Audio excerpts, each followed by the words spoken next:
We're here on behalf of San Ignacio Lagoon, the United Nations World Heritage Site and Whale Sanctuary.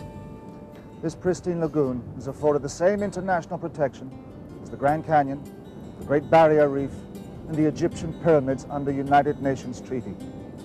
Now, commercial forces within Mexico and Japan want to break this treaty by building the world's largest salt plant in the heart of San Ignacio Lagoon.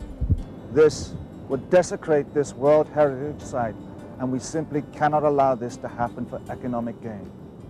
The film you're about to see captures the beauty, the splendor, and the magic that makes San Ignacio Lagoon unique. It also shows the devastation that the proposed salt plant would bring to this World Heritage Site.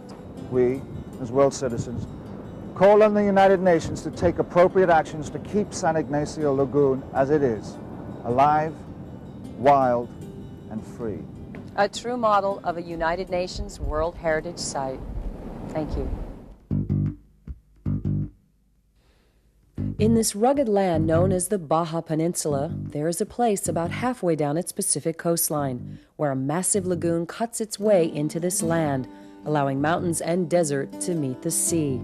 It is here in San Ignacio Lagoon that for 4 months a year, her warm, protected, shallow waters become home to the gray whale.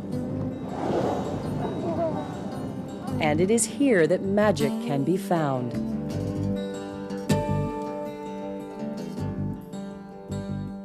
San Ignacio Lagoon is a breathtakingly beautiful place and has seen very little impact from our modern societies.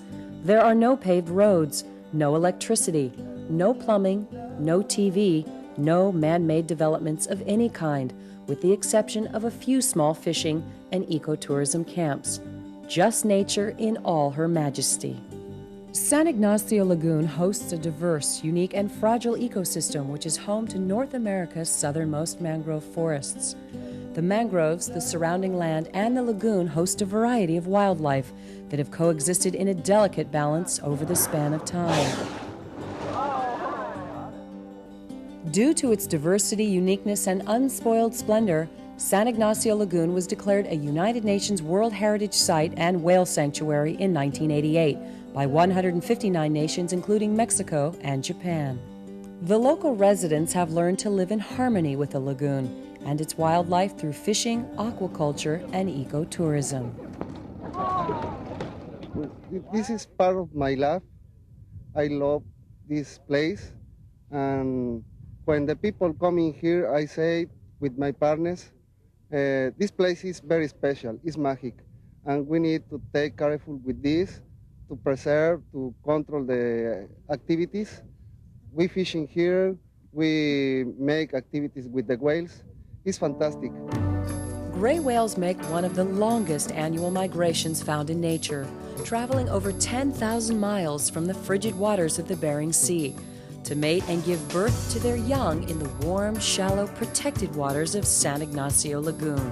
It is here that gray whales, on their own behalf, began approaching boats so closely that one could reach out and touch them.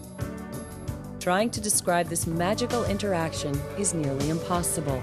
You have to be there. In your eyes, the light, the heat, your eyes, I am complete. Your eyes, see the doorway, your eyes, the thousand churches, your eyes, the resolution, your eyes, of all the fruitless searches. Oh, I see the light and the heat. I wouldn't touch the light, the heat I see in your eyes.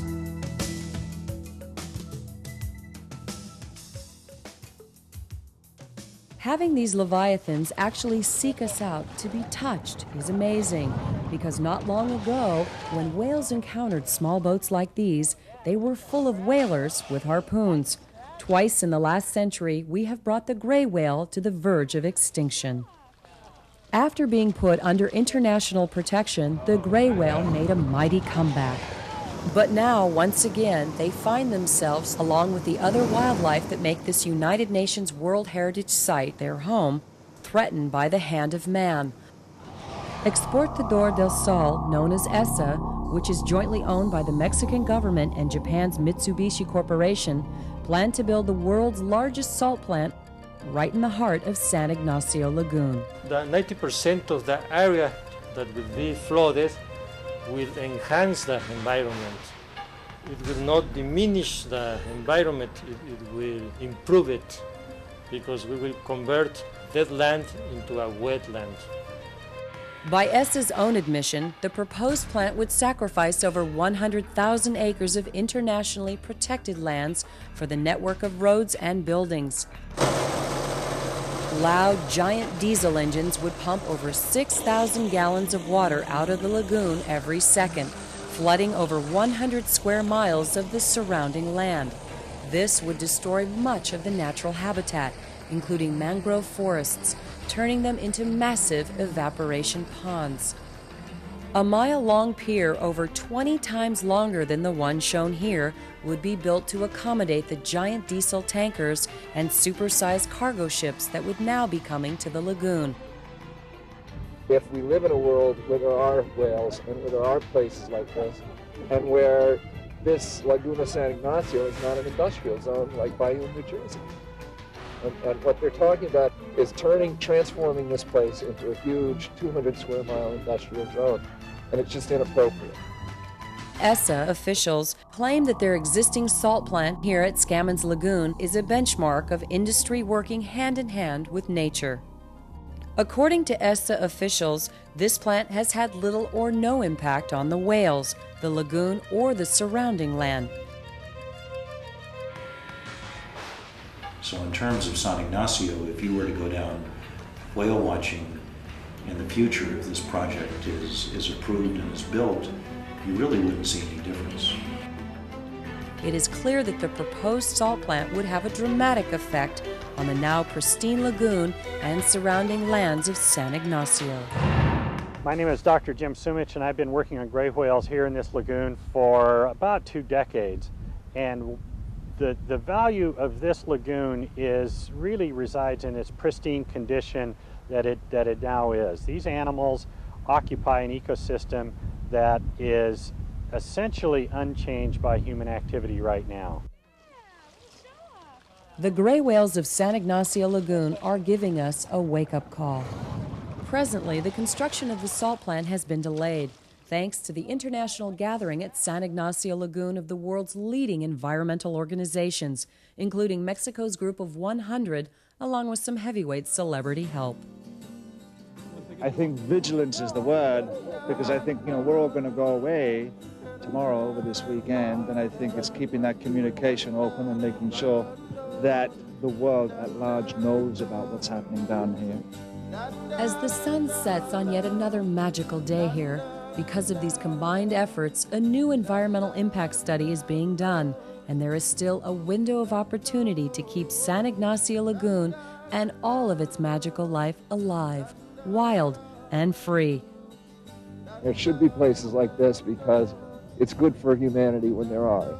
These things enrich us. They enrich us economically, they enrich us spiritually and culturally, and if we destroy them, we're going to be diminished, and our children are going to be impoverished. We ask all of you and the United Nations to take action. We must continue to preserve and protect this World Heritage Site and whale sanctuary so that the hand of man does not touch this wilderness except for the occasional caress of a friendly whale. Walking to the rising sun.